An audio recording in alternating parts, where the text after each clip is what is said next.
ডেলিভারির ঠিক ৫ মিনিট আগে কেকটা আমার হাত থেকে পড়ে ভেঙে গেল, তাও আবার ৪,০০০ টাকার।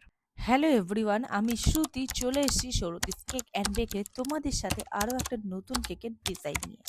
তো আসল ঘটনায় যাওয়ার আগে আগে একটু কেকের ব্যাপারে বলে দিই। যে কেকটা আমি বানাচ্ছি এটা হচ্ছে একটা ১ পাউন্ডের কেক।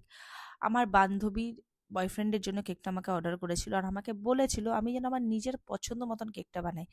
আর যখন আমার হাতে এই পাওয়ারটা চলে এসছে নিজের পছন্দ মতন কেক, তাহলে বিশ্বাস করো কাস্টমারকে আমি সব থেকে বেস্ট কেকটাই দিই, কারণ কাস্টমার যে কেক পছন্দ করে আর আমি যেই কেকটা দায়িত্ব দিই কাস্টমার আমাকে দেয় তার থেকে ভালো কেক আমি দিই। এই কারণে, কারণ আমি সেই সব কেকই বানাই যেগুলো আমার অনেক দিন ধরে বানানোর ইচ্ছা, কিন্তু আমি অর্ডার পাচ্ছি না।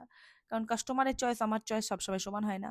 আর বোথিম কেক ভীষণভাবে ট্রেন্ডিংয়ে চলছে, তো ভাবলাম চলো আমার কাছে যখন রিবনগুলো আছেই তাহলে আমি বোথিম কেকটাই দিই। আর যার জন্য আমি কেকটা বানাচ্ছি, মানে যার বয়ফ্রেন্ডের জন্য, তার গার্লফ্রেন্ড হচ্ছে আমার খুব ভালো বান্ধবী, তো আমার উচিত কি তাকে বেস্ট কেকটাই দেওয়া।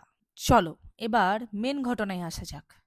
সবসময় যে লোকের দোষ হয় এই জিনিসটা একদমই ভুল। অনেক সময় না নিজেরও দোষ থাকে, আর নিজের দোষ স্বীকার করতে আমার একটু আমি পিছুপা হই না। আর যেই ৪,০০০ টাকা দামের কেকটা ভেঙেছিল সেটার জন্য দায়ী শুধু একমাত্র আমি। আমি ছাড়া আর কেউ দায়ী নয়। আমার এত তাড়াহুড়োর জন্য আমি বহুবার ঠকেছি, আরও একবার ঠকলাম, আর এই আফসোস আমার জীবনেও যাবে না। বেশ কিছুদিন আগে আমার একটা 4 লেয়ার কেকের অর্ডার আসে। 4 লেয়ার তো ছাড়ো, কেকের উপর যে টপারগুলো ছিল সেগুলোর দাম ছিল বেশি।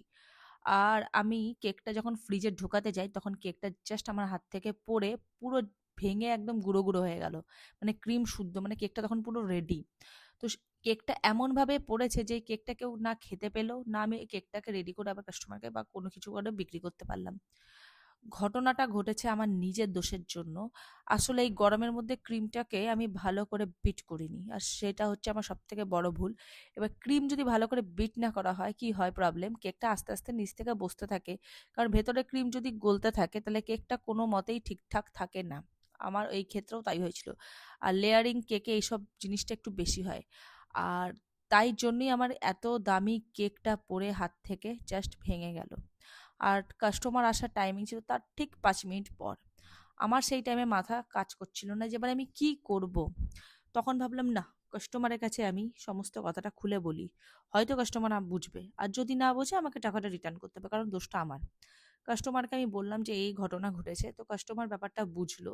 কাস্টমারের হাতেও টাইম ছিল, তো কাস্টমার বললো ঠিক আছে আমি তোমাকে ২ ঘন্টা টাইম দিচ্ছি, কিন্তু কেকটা তুমি কিন্তু গিয়ে ডেলিভারি করে এসো, কারণ অনুষ্ঠান স্টার্ট হলে আমি কিন্তু আর বেরোতে পারবো না। আমি জাস্ট কাস্টমারকে বললাম থ্যাংক ইউ সো মাচ, আমি নিশ্চয়ই গিয়ে পৌঁছে দিয়ে আসবো, আর আমি কোনো ডেলিভারি চার্জ নেব না। কারণ আমি